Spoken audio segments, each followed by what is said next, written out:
Vamos a empezar con el mensaje que tenemos para el día de hoy, que hemos titulado Decisiones en el exilio, ¿ok? Y vamos a ver unas historias, porque hay varias, muy particulares en el libro de Daniel. Recuerden que venimos revisando la Biblia desde Génesis y vamos a llegar a Apocalipsis, ¿ok? Pero estamos ahorita por el libro de Daniel, ¿verdad? Y estamos viendo lo que realmente la verdadera historia de la Biblia nos quiere contar, cómo realmente y sobre todo cuál es la importancia de que algunas historias estén reflejadas en la Biblia. Vamos a encontrar esto. La Biblia no es solo un conjunto de historias desconectadas o desordenadas para que sepamos acerca de un pueblo, para que tengamos algún tipo de conocimiento. Todo lo que encontramos en las Escrituras tiene que ver con nuestra vida, tiene que ver con Cristo. Es más, si no puedes ver a Cristo cada vez que lees la Biblia, desde Génesis hasta Apocalipsis, entonces tienes que pedirle al Espíritu Santo que te revele. Porque toda la Escritura habla de Cristo, desde el Antiguo Testamento hasta el Nuevo, y apunta a Cristo y al plan de salvación de Dios. Entonces, la semana pasada quedamos en que Babilonia había conquistado y había llevado cautivo al reino. ¿Cuál reino? Del sur, ¿verdad? Todavía nos podemos enredar un poquito con el reino del norte, sur, Judá, Israel, pero fue el reino del sur que fue conquistado por Babilonia y fueron llevados cautivos a partir del año 605 a.C., ¿ok?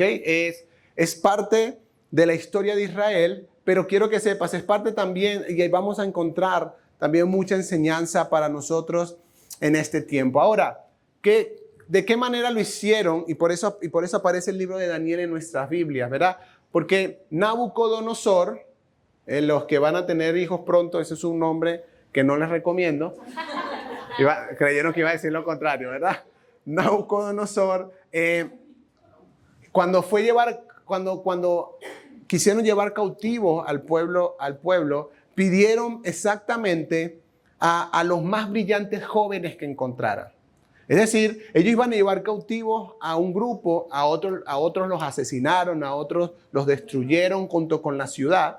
Pero dijo, vamos a buscar a los jóvenes más brillantes, los más inteligentes, y vamos a llevarlos cautivos y vamos a integrarlos en nuestra cultura, porque obviamente querían eso para seguir haciendo crecer su imperio. Entonces sabían que necesitaban recurso humano calificado, y pensó en esto. Y lo encontramos en Daniel 1. ¿Cómo comienza el libro? Dice, en el año 3 del reinado del rey Joaquín de Judá, el rey Nabucodonosor de Babilonia vino a Jerusalén y la sitió. El Señor permitió que Joaquín cayera en manos de Nabucodonosor, y esto es muy importante. Nada de lo que le ocurrió al pueblo de Dios le sucedió sin el permiso de Dios. Ahora, fue consecuencia del pecado, no era el plan original de Dios, pero Dios lo permitió. Y eso quiero que sepas que pasa en nuestra vida también.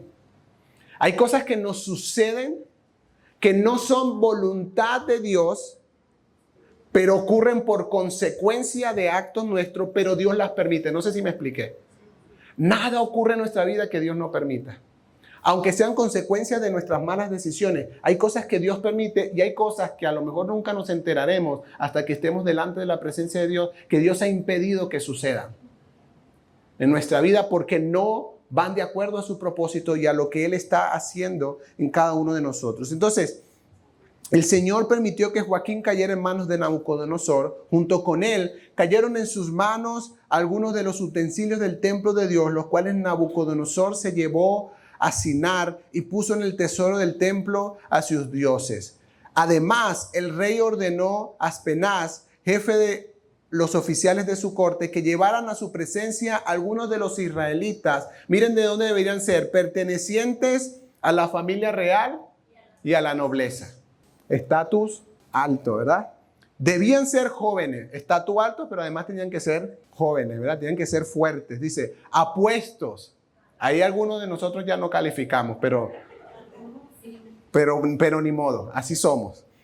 Debían ser jóvenes apuestos y sin ningún defecto físico, que tuvieran actitudes para aprender de todo y que actuaran con sensatez, jóvenes sabios y aptos para el servicio en el palacio real, a los cuales apenas debía enseñarles la lengua y la literatura de los babilonios. El rey les asignó raciones diarias de la comida y del vino que se servía en la mesa real.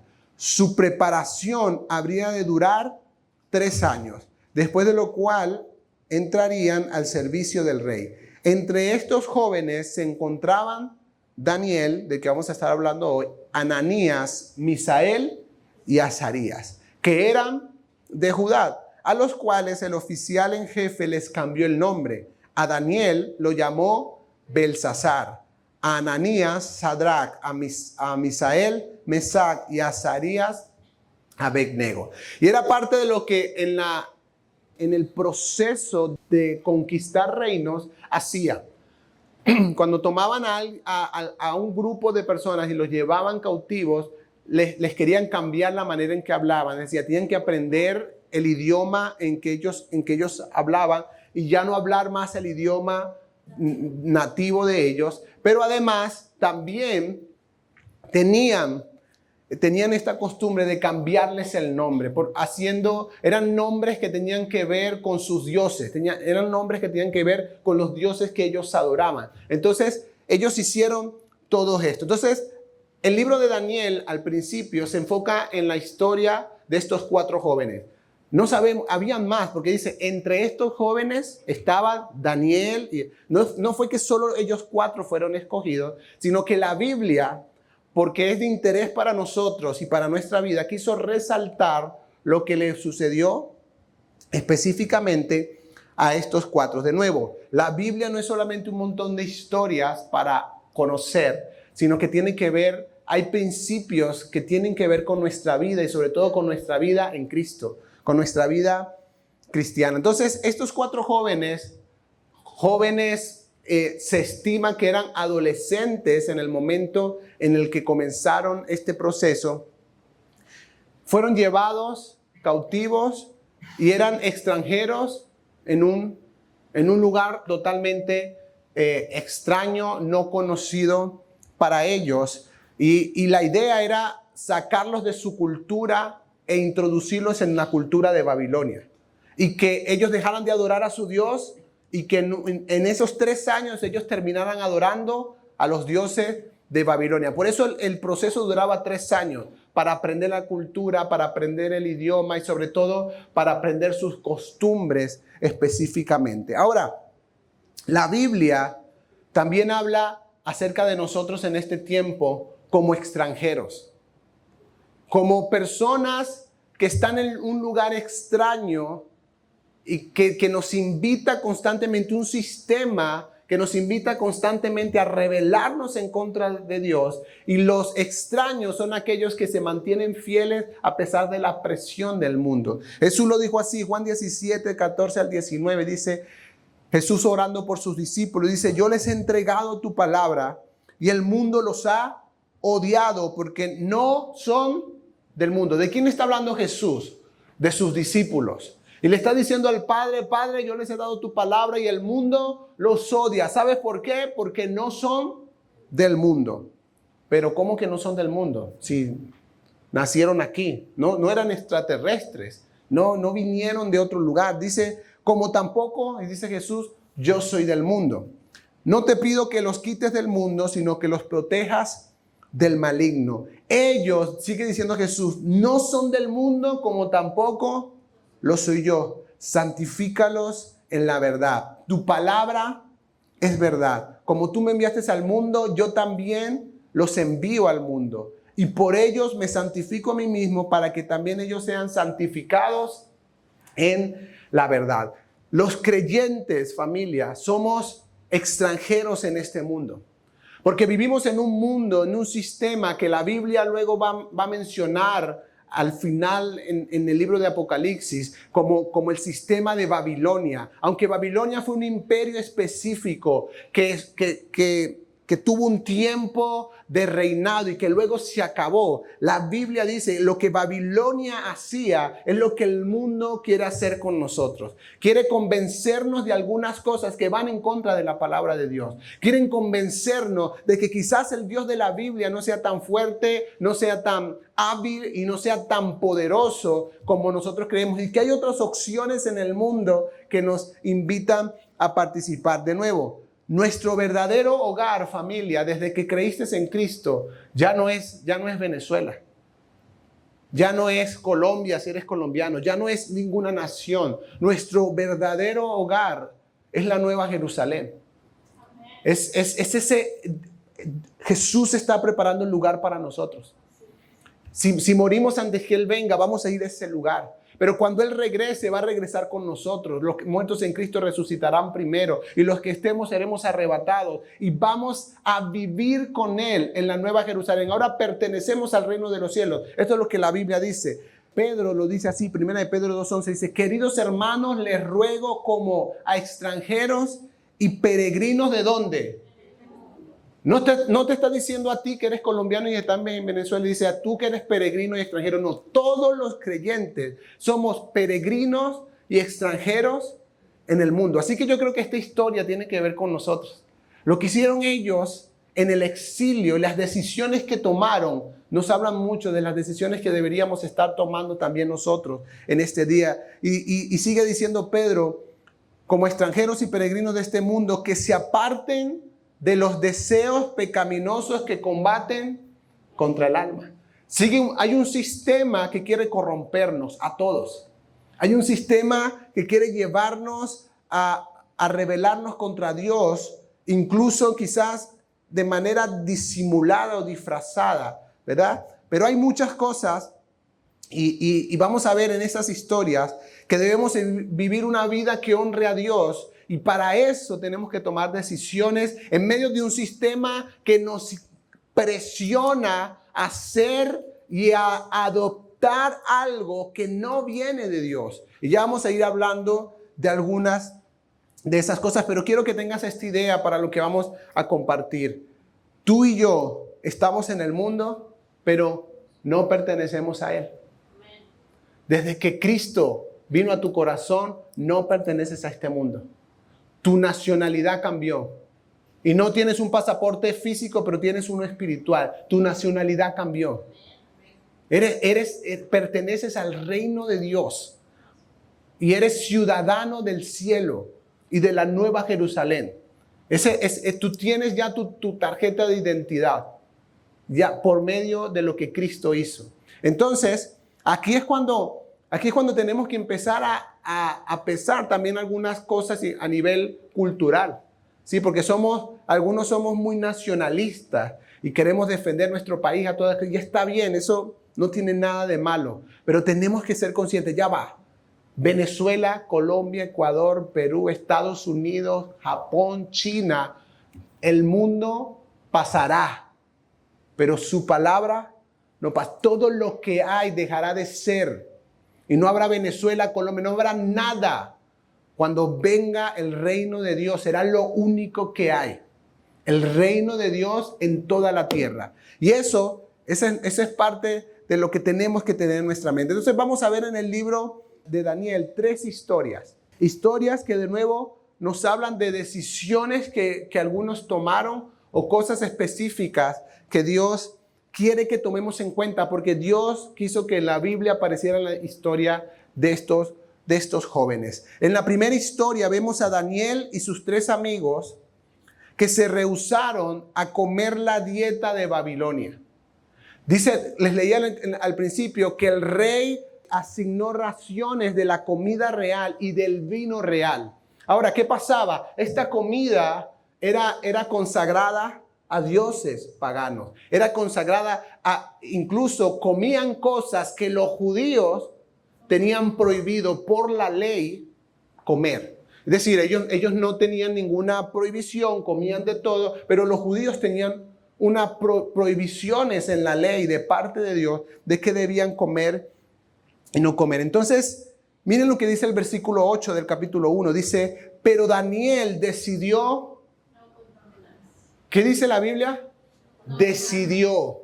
No fue que dijo, bueno, vamos viendo ahí lo que pasa, voy a tratar de hacerme el loco. No.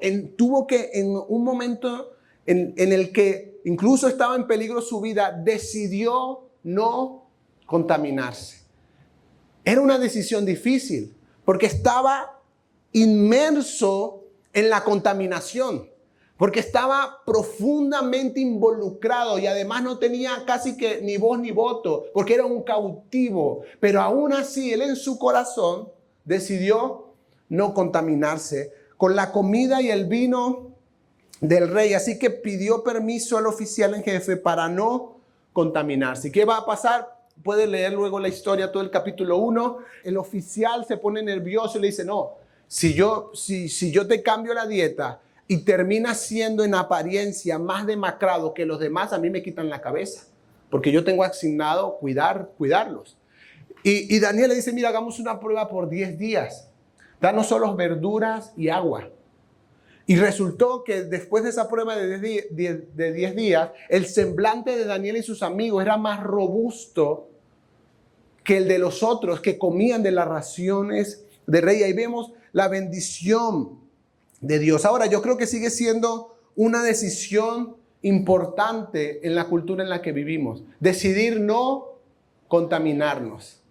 Cuando estamos inmersos en un mundo contaminado, cuando por todos lados hay opciones para hacer lo malo, para hacer lo que no le agrada a Dios, para inclinar nuestro corazón a lo que a Dios no le agrada. Pero aún así, tú y yo podemos ser como Daniel y sus amigos, que en las peores circunstancias decidieron no contaminarse y no ceder ante la presión de él. Ahora, Dios había bendecido de una manera muy especial a estos jóvenes. Versículo 17 dice, a estos 4 jóvenes Dios los dotó de sabiduría e inteligencia para entender toda clase de literatura y ciencia. Además, Daniel podía entender toda visión y todo sueño. Pero ¿por qué traje este versículo? Porque quiero que veas algo. La bendición de Dios estaba sobre ellos, ¿sí o no? Pero ellos igual tenían que tomar decisiones. ¿Me estoy explicando? Tú y yo tenemos la bendición de Dios porque la gracia de Cristo ya nos las dio. Hemos sido bendecidos con toda bendición espiritual en los lugares celestes. Ya lo somos por lo que Cristo ya hizo, pero igual tienes que tomar decisiones.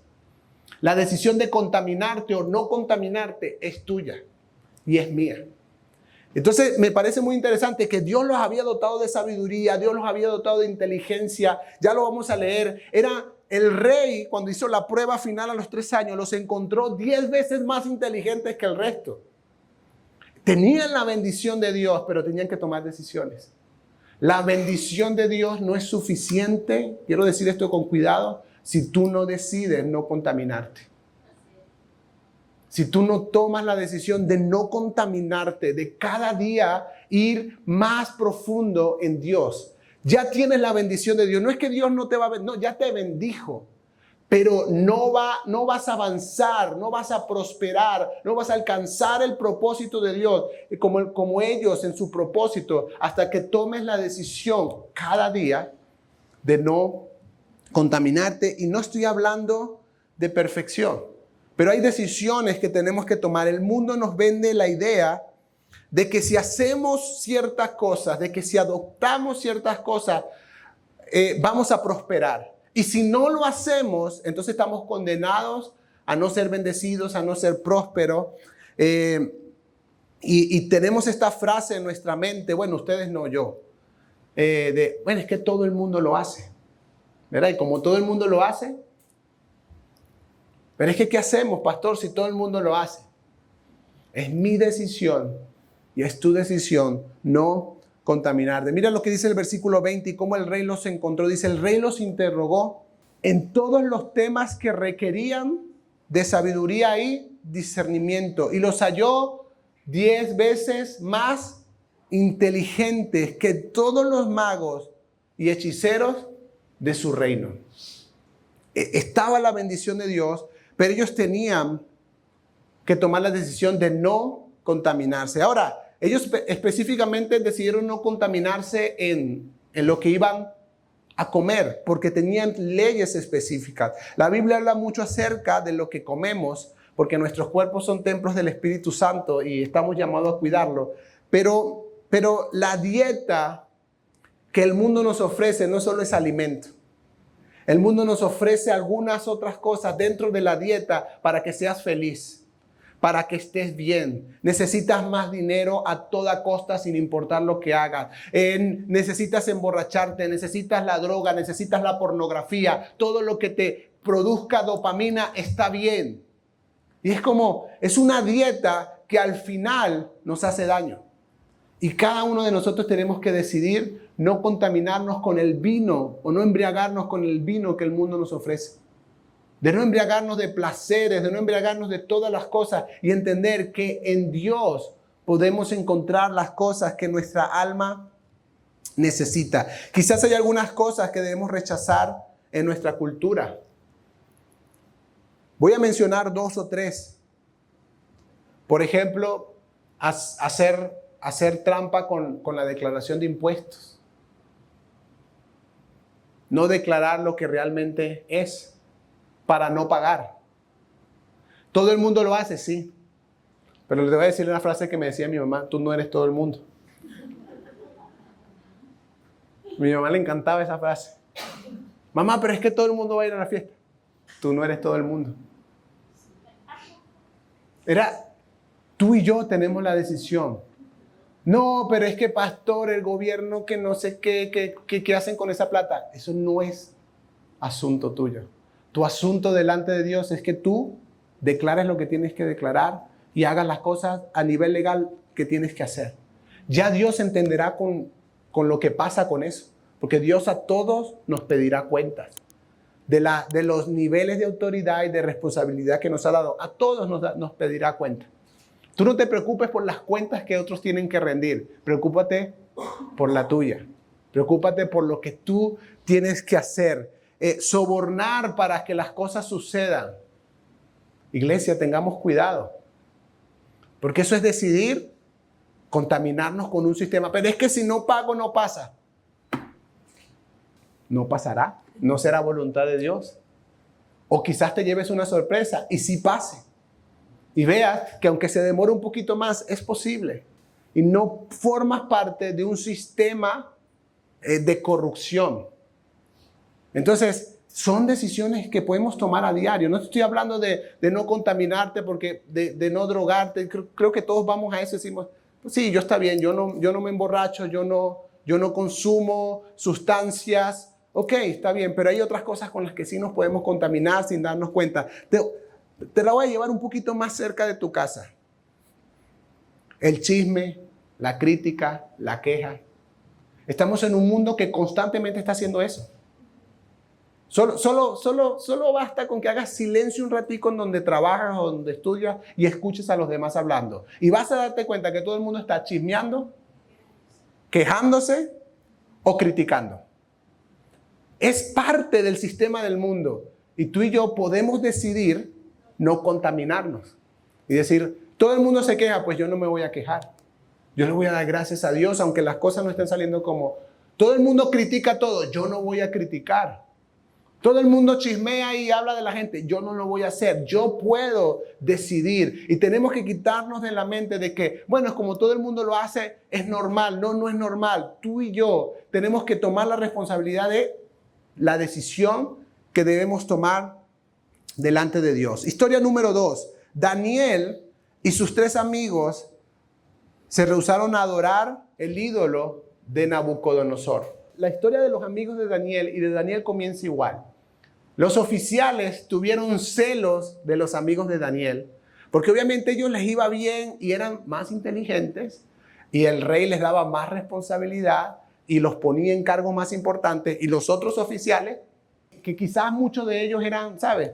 Nacieron ahí, ¿vale? Eran babilónicos de nacimiento, tenían su cédula. Estos extranjeros estaban quitándoles lugares de honor y de gobierno por medio. Entonces tuvieron este celo. Entonces hacen un plan para buscar atrapar a a estos amigos que cometan un error, que se equivoquen, pero no pudieron encontrar nada. No pudieron encontrarlos sobornando, mintiendo, engañando, remarcando números en sus cuentas. No, todo era perfecto, honesto. Así que bueno, hicieron la estrategia, invitaron a Nabucodonosor que hiciera una estatua de 30 metros y que declarara que al sonar la bocina, no sé qué, todo el mundo se inclinara a adorar la estatua que él había edificado. Los amigos de Daniel dijeron, nosotros no nos vamos a inclinar. Ahora de nuevo, esto es una decisión. Era eso o morir, pero no me voy a inclinar ante otro Dios porque hay un solo Dios para mí. Y esto es tan importante, por eso este libro es crucial. ¿Por qué esto es tan importante? Porque es lo que va a pasar al final del tiempo, cuando aparezca el anticristo y la bestia y digan, yo soy el que merece adoración, así que o te inclinas a adorarme o te mueres. Y creyentes tienen que estar claros en la decisión que han tomado en su corazón. Y decir, no me voy a inclinar, aunque eso me cueste la vida. Entonces, el rey obviamente se molesta y la orden era echarlos en un horno ardiente de fuego como castigo por lo que estaban haciendo. Entonces, cuando el rey está hablando con estos amigos, en el capítulo 3, después pueden leer la historia completa, los amigos responden de esta manera y le dicen al rey, si se nos arroja al horno en llamas, el Dios al que servimos puede librarnos del horno y de las manos de su majestad. ¿Qué sabían ellos? Que Dios podía librarlos. Estamos de acuerdo con eso. Pero el versículo 18 me parece genial. Pero incluso si no lo hace. ¿Por qué? Porque este es el tema. Ellos tenían una cosa tan clara que yo creo que muchos cristianos de hoy en día no lo tienen tan claro. Y es, Dios tiene el poder para hacer lo que quiera, pero es Dios para decidir hacerlo o no hacerlo. No tiene que hacerlo. No está obligado a salvarme. No está obligado a rescatarme. No está obligado a sacarme de la situación en la que estoy. Si Él quiere, Él lo puede hacer. Pero esto lo tenían claro. Dice, pero si incluso no lo hace, queremos que sepa su majestad que no serviremos a sus dioses, ni adoraremos la estatua que usted ha erigido. Punto. Es una decisión. Y ahora, rey, yo sé que Dios nos puede salvar. Estamos seguros, tiene el poder para hacerlo. Pero si no lo hace, Él es Dios. Si no lo hace, de igual manera damos nuestra vida, porque no vamos a adorar a sus dioses, ni nos vamos a inclinar ante esa estatua. Terminaron echándonos al horno de fuego. Ya en el versículo 24 dice, en ese momento Nabucodonosor se puso de pie y preguntó sorprendido a sus mensajeros, a sus consejeros, ¿acaso no eran 3 los hombres que atamos y arrojamos al fuego? Así es, su majestad, respondieron. Pues miren, exclamó, allí en el fuego veo a 4 hombres sin ataduras y sin daño alguno, y el cuarto tiene la apariencia de un hijo de los dioses.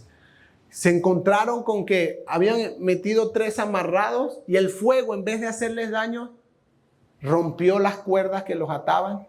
Dice la Biblia que salieron del horno y ni siquiera olían a parrilla. ¿Sabe? Cuando usted hace parrilla, usted mira, está un poquito en la cocina y ya uno agarra, ni siquiera no olían a humeado. No, Dios los guardó por completo. Y había un 4.º hombre en el horno. Y están danzando entre las llamas. Era como... Y Nabucodonosor le da gloria a Dios, al Dios de Israel, por lo que había sucedido. Quiero llevarte a la historia número 3 porque ahorita en un ratico vamos a volver aquí. Historia número 3, ya es la historia de Daniel. Porque Daniel también fue puesto a prueba. Daniel se rehúsa a orar a Darío. Ahora, Darío fue un rey persa que Persia conquistó Babilonia y todo lo que había en Babilonia. Entonces ellos pasaron de un cautiverio al otro. Que fue solo un cambio de gobierno, pero el estatus de ellos era igual, ¿verdad?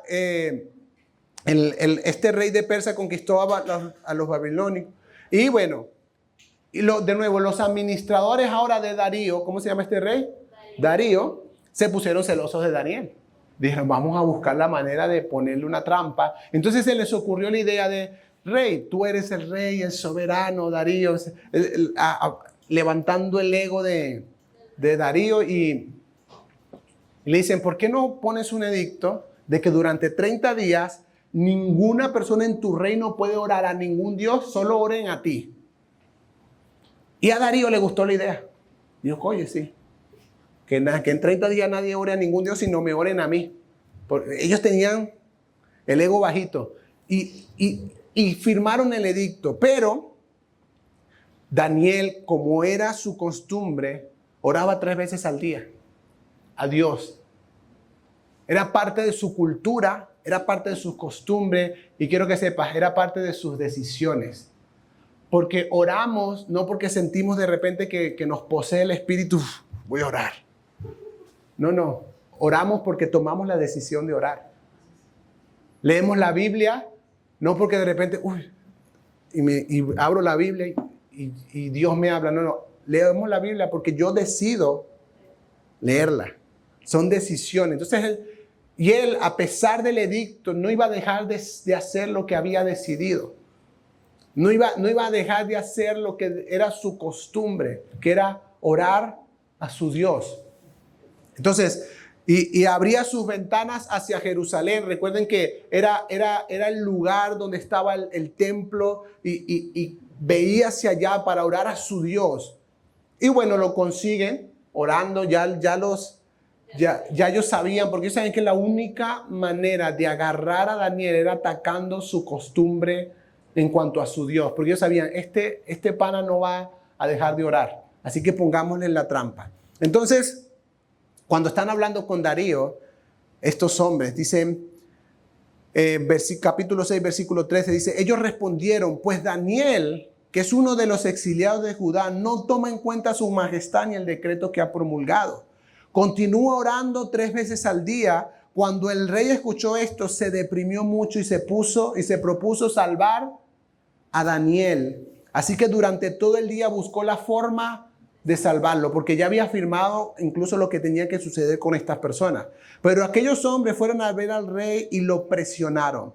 Recuerde, su majestad, que según la ley de los medos y los persas, ningún decreto ni edicto emitido por el rey puede ser modificado. El rey dio entonces la orden y Daniel fue arrojado al foso de los leones. Allí el rey animaba a Daniel, que tu Dios, a quien sirves continuamente, se digne en salvarte. ¿Qué ocurrió? Todos conocemos la historia. Daniel fue también salvado por Dios y ocurrió lo mismo. Ahora, quiero llamar tu atención a esto, porque Dios tenía un propósito con esto. No es que Dios rescata a todos los que son echados con leones, porque en el Imperio Romano, cuando empezó la persecución de los cristianos, en el Coliseo arrojaban a los cristianos con leones. Y quiero que sepas, ahí Dios no los salvaba. O sea, no es que ahora Dios es el rescata de cristianos de los leones. No, Dios salva con un propósito. Ahora, estos creyentes que dieron su vida en el primer siglo, la dieron con un propósito, porque tenían su identidad clara. Ellos sabían que no pertenecían a este mundo, que su paso por este mundo era pasajero y no estaban aferrados a la vida como para tenerle temor a la muerte, y daban su vida por su fe. Pero en el caso de Daniel, Dios tenía que salvarlo. Y en el caso de los amigos, porque recuerden, están en medio de un imperio que no obedece, ni conoce, ni honra al Dios de Israel, al verdadero Dios. Y quiero mostrarte 2 pasajes. Mira lo que pasó con Nabucodonosor cuando estos amigos son rescatados del horno de fuego. Dice, entonces exclamó Nabucodonosor, alabado sea el Dios de ¿quién? De Sadrach, Mesach y Abednego, los que les habían cambiado el nombre, que envió su ángel y los salvó. Ellos confiaron en él y desafiaron la orden real. Optaron por la muerte antes que honrar o adorar a otro Dios que no fuera el suyo. Que Dios levante más creyentes así en este tiempo. que decidan no adorar ante ninguna presión a otro Dios que no sea nuestro Dios. Dice, por tanto yo decreto, este es Nabucodonosor, el que tiene la máxima autoridad. Dios tenía un propósito con esto. Yo decreto que se descuartice. Él era un poquito, tenía un problema ahí de exageración, sí. Que se descuartice a cualquiera que hable en contra del Dios de Sadrach, Mesach y Abednego, y que su casa sea reducida a ceniza, sin importar la nación a que pertenezca o la lengua que hable. No hay otro Dios que pueda salvar de esta manera. Imagínense. Dios tenía el propósito de que la máxima autoridad honrara su nombre, porque la Biblia dice que Él es Rey de reyes y Señor de señores. Y Nabucodonosor, luego está la historia de que se vuelve loco porque él creía que él era lo máximo, lo más, casi que un Dios. Pero este hombre con tanta autoridad decretó, no hay un Dios como el Dios de estos muchachos. Lo mismo pasó con Darío. En el capítulo 6 dice, entonces el rey Darío, cuando Daniel fue rescatado de los leones, escribió un decreto a todos los pueblos, naciones y lenguas de la tierra, a todos. Paz y prosperidad. He decretado que en todo lugar de mi reino, era un imperio gigante, la gente adore y honre al Dios de Daniel. Ahí decía Daniel, perdón, me comí esa parte. Y su dominio jamás tendrá fin. Él rescata y salva, hace señales y maravillas en los cielos y en la tierra. Ha salvado a Daniel de las garras de los leones.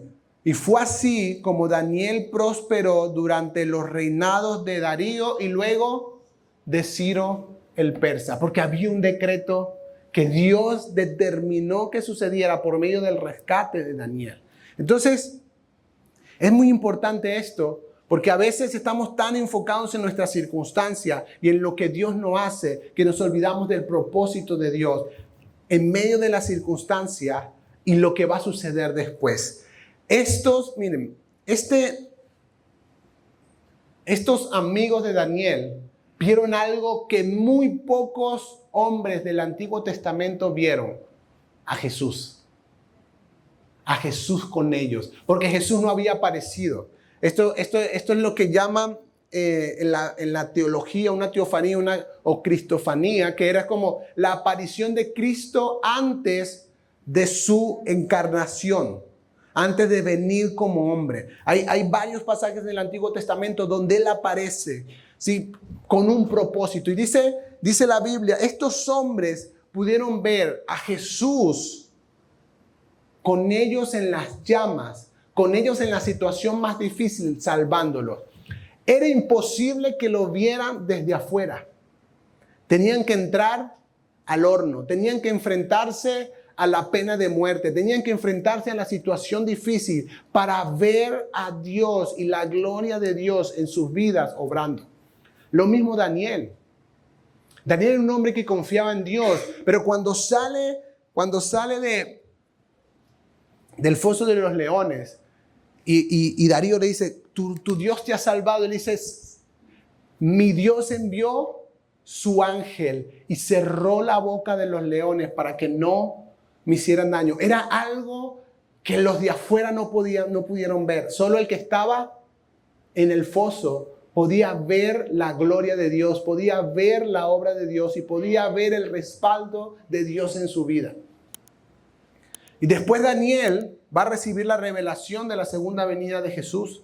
Una de las revelaciones, quizás una de las más importantes del Antiguo Testamento, acerca de lo que va a ser la segunda venida de Jesús. De nuevo, ¿quién era esta cuarta persona en el horno de fuego?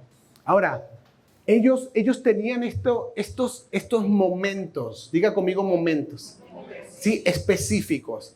Vieron ahí, pero ya después que salieron ya no vieron más a Jesús. Igual Daniel salió del foso de los leones y quizás nunca más vio ese ángel. Pero la Biblia dice que ahora el Espíritu Santo habita en ti. Y Jesús prometió, hey, yo voy a estar contigo todos los días hasta el fin del mundo.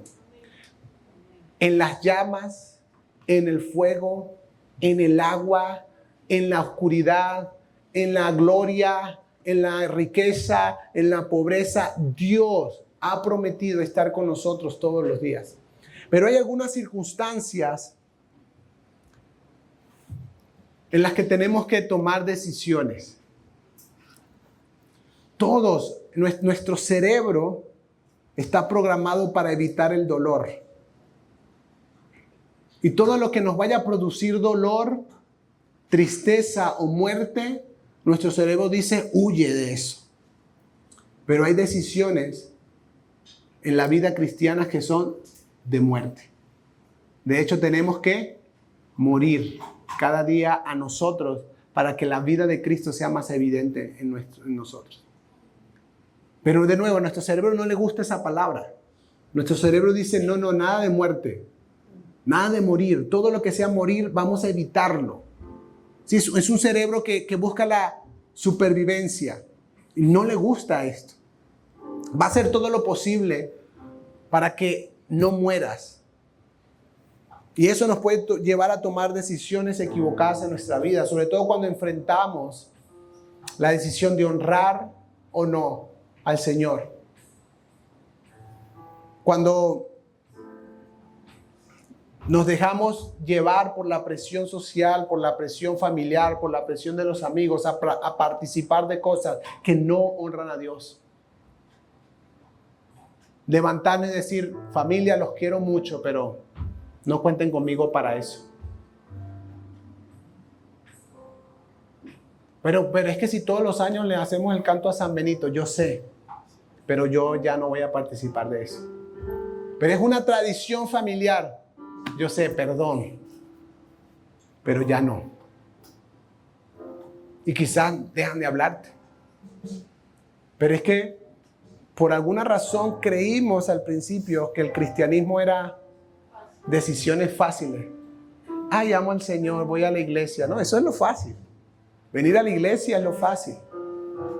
Pero por eso Jesús dice, el que no toma su cruz cada día y me sigue, no puede ser mi discípulo. La cruz como una señal de muerte, de entrega completa. De decir, yo necesito ser honesto con esto, yo necesito ser íntegro con esto. Yo necesito andar por el medio, porque esto es lo que a Dios le agrada. Voy a perder dinero. No pasa nada. Pero yo no voy a engañar. Vas a perder amistades. Me dolerá, será triste. Vas a perder relaciones. Me dolerá, será triste, pero voy a honrar a Dios. Vas a perder tu vida. El que quiere aferrarse a esta vida, dice Jesús, la perderá. Pero el que la entregue por causa de mí, la ganará. Y la historia de Daniel está ahí, es por eso. Ese libro tan hermoso está ahí para que sepamos que es posible tomar las decisiones aún incluso dentro de un sistema contaminado. Podemos decidir honrar a Dios cada día. Y esa es parte de lo que el Espíritu Santo quiere hacer con cada uno de nosotros. Es parte de la obra del Espíritu Santo.